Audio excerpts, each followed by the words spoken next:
नमस्कार दोस्तों, गौतम बुद्ध वाणी चैनल पर आपका स्वागत है। एक बात आपको जान लेनी चाहिए, मैं ही ब्रह्मांड हूँ।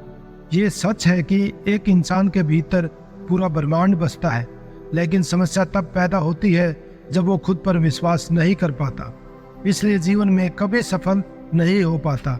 रामायण का एक बहुत ही प्रसिद्ध प्रसंग है। जब वानर सेना माता सीता की खोज के लिए निकली थी, तो कोई भी वानर समुद्र लांघकर माता सीता की खोज लाने के लिए तैयार नहीं हुआ, क्योंकि किसी को खुद पर विश्वास नहीं था कि उनके अंदर इतनी शक्ति हो सकती है कि वो समुद्र को लांघकर लंका तक पहुंच सके, माता सीता की खोज खबर ले सके। लेकिन जब जामवंत जी ने हनुमान जी को उनकी शक्तियां याद दिलाई, तो वही हनुमान जी समुद्र लांघकर माता सीता की खोज लेने के बाद लंका को जलाकर वापस लौट आते हैं।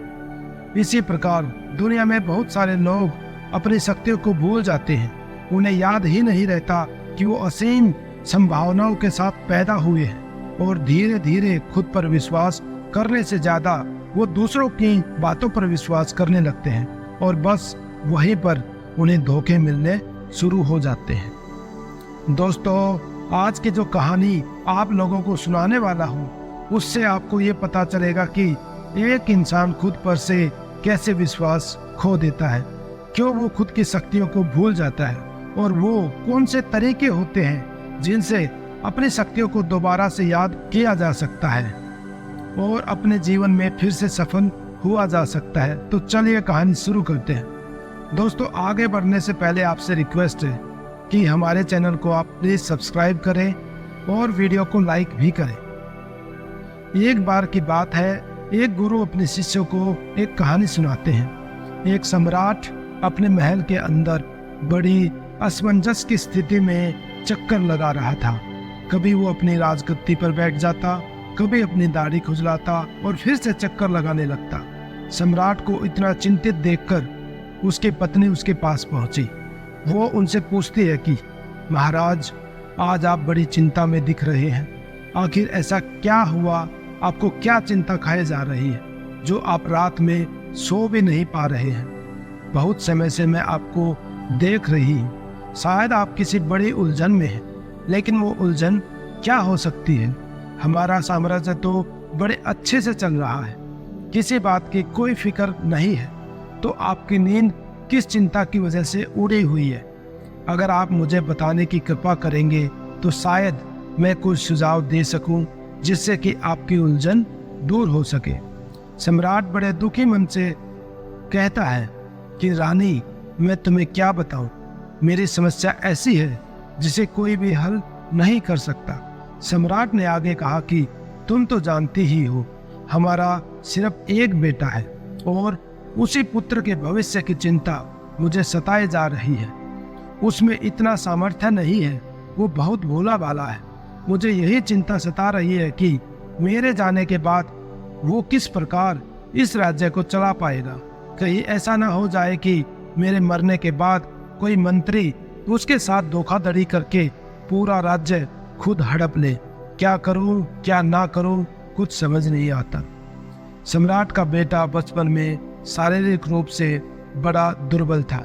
दूर दूर से वैद्य उसके उपचार के लिए बुलाए जाते थे, और इसलिए सम्राट के मन में अपने पुत्र के प्रति एक छाप पैदा हो गई कि मेरा बेटा तो बड़ा दुर्बल है। और जो छाप एक बार मन में पड़ जाती है, वो बड़ी मुश्किल से साफ होती है। इसलिए जीवन में किसी के प्रति कोई छवि नहीं बनानी चाहिए। जीवन नित्य बदलता रहता है। जो फूल खिला था, आज वो मुरझा चुका है। इसलिए जीवन कभी ठहरता नहीं, वो पानी की तरह बहता रहता है।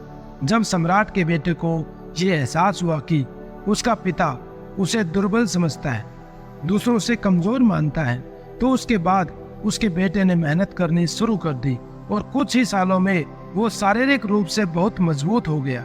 लेकिन पिता के मन में पड़ी हुई छाप अभी भी वैसी की वैसी ही थी। वो अभी भी अपने बेटे को सिर्फ कमजोर, दुर्बल और दूसरों से कम आंकता था।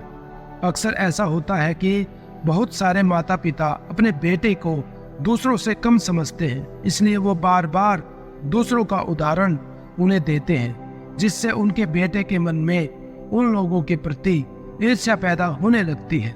सम्राट का बेटा जितनी भी कोशिश करता अपने आप को दूसरों से ऊंचा दिखाने की, उसका पिता उसे उतना ही कमजोर समझने लगता। अब सम्राट ने अपने बेटे के हर काम में कोई ना कोई कमी निकालनी शुरू कर दी। वो अपने बेटे की उस कमी को दूर करते हुए उसे समझाते हैं कि बेटा, मैं तुम्हारी भलाई के लिए सब कर रहा हूँ। तुम अच्छे से सारे काम सीख लो मुझसे, ताकि जीवन में तुम गलतियां ना करो।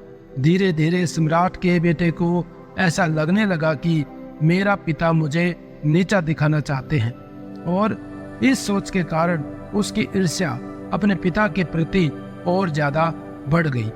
वो अपने पिता के सामने अपने विचार भी नहीं रख सकता था, क्योंकि जिस तरह से बचपन से उसके मन का दमन हुआ था, इससे वो अपने पिता के सामने कुछ भी खुलकर नहीं बोल पाता था।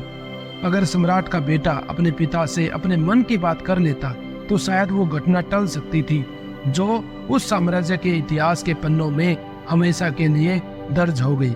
सम्राट के बेटे के मन में अपने पिता के प्रति इतना द्वेष भर गया कि उसने अपने मंत्रियों, अपने सिपाहियों के साथ मिलकर अपने ही पिता का खून कर दिया।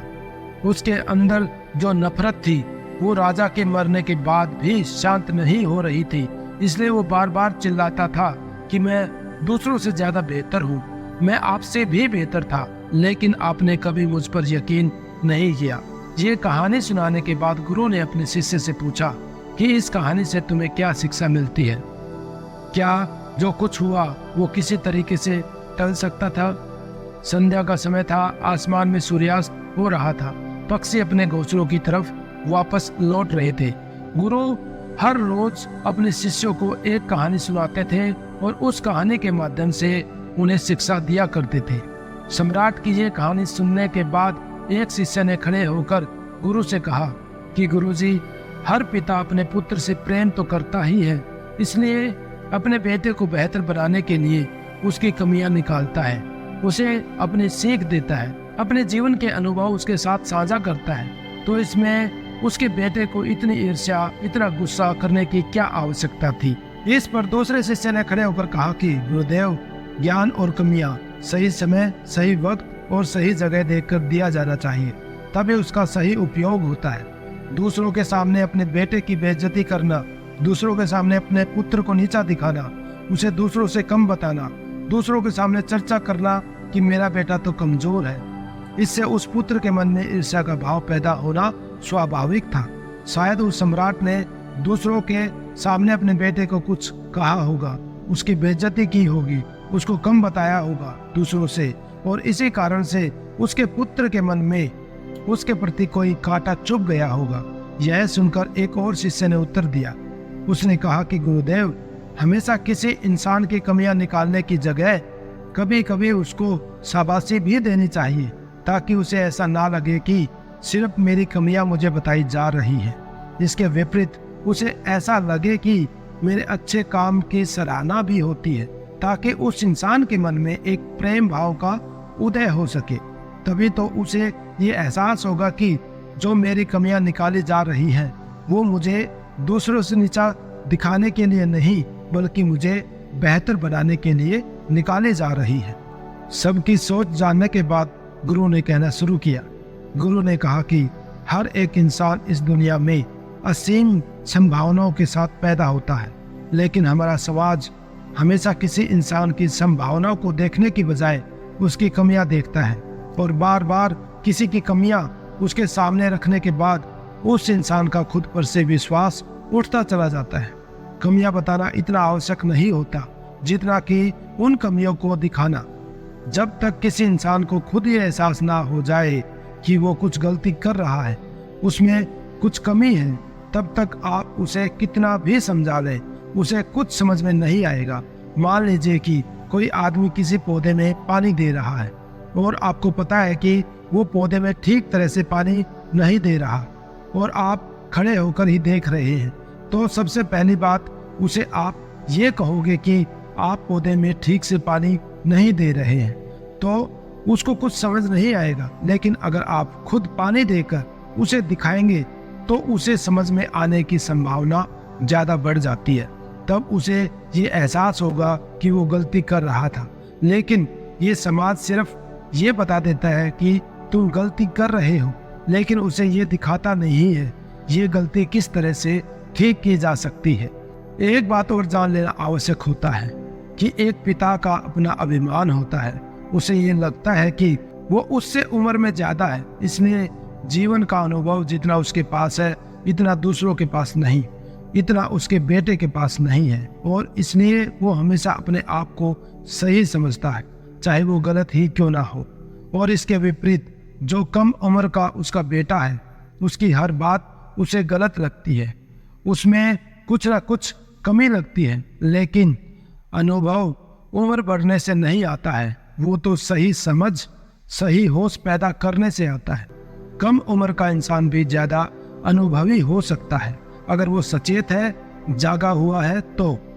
और कुछ लोग अपना पूरा जीवन बिता देते हैं, लेकिन उसके बाद भी उनके जीवन में कोई ऐसा अनुभव नहीं होता जिस पर वो अपना प्रमाण दे सके, क्योंकि उसका पूरा जीवन एक सुप्त अवस्था में बीता है।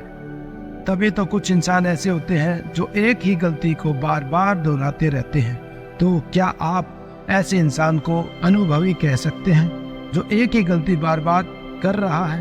और इसके साथ एक बात और समझ लेनी आवश्यक होती है कि किसी भी इंसान के काम में कमी वही निकाल सकता है जो उस कार्य क्षेत्र में अपने आप में अनुभवी हो, जो उस काम को अच्छे से जानता हो। जो जिस काम को जानता ही नहीं और व्यर्थ में उसके बारे में अपनी राय दे रहा है, वो राय किसी काम की नहीं है, वो सिर्फ उसके अहंकार का प्रमाण है। अगर शरीर में कोई बीमारी हो तो इसका इलाज कोई डॉक्टर ही बताएगा। अगर कोई डॉक्टर है ही नहीं, किसी को बीमारी ठीक करने की सलाह देगा तो उल्टा वो उसका नुकसान करेगी।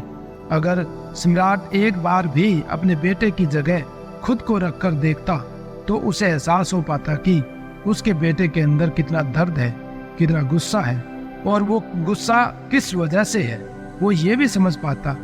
लेकिन वो तो एक सम्राट था, उसको अहंकार था, वो कभी भी अपने आप को अपने बेटे की जगह रखकर अपनी भावनाओं को महसूस नहीं कर पाया। यहाँ मैं ये नहीं कहना चाहता कि उसके बेटे ने जो किया वो सही था, लेकिन उसका पिता भी पूरी तरह से सही नहीं था।